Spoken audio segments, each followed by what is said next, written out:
on refait un petit peu le contexte. Historiquement, on a toujours fait des bardages.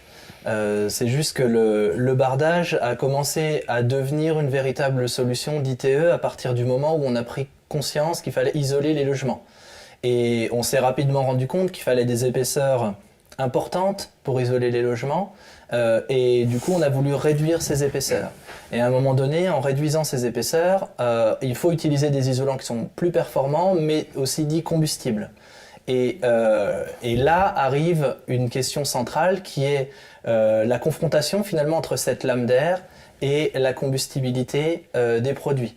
C'est pour ça qu'on a fait le choix, nous, clairement en interne, plutôt que de prioriser le risque hygrométrie par rapport au risque incendie et de s'adapter au risque incendie, on a dit qu'on allait prioriser le risque incendie par rapport au risque hygrométrique. Et pour cela, on s'est dit, on va supprimer clairement le problème, parce qu'à partir du moment où on enlève la lame d'air, clairement, il se passe très peu de choses. Et quand on couple ça avec des isolants non fusibles, donc pas du polystyrène pour le coup, mais des systèmes de mousse résolique, des systèmes de pire, eh bien on se rend compte qu'on a des résultats quasi identiques à ce qu'on peut avoir sur des laines minérales.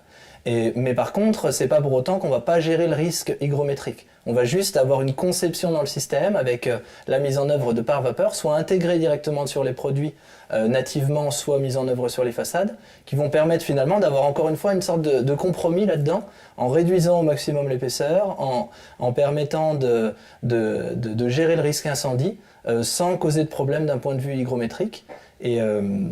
Et du coup, c'est pour ça qu'aujourd'hui, on est dans ces constats-là vis-à-vis de la lame d'air. Et finalement, la vêture-vêtage n'a pas fait partie des habitudes sur du long terme, quoi. Elle commence à finalement être reconnue et à émerger parce que finalement, elle tire le meilleur des ETX et des bardages, quoi.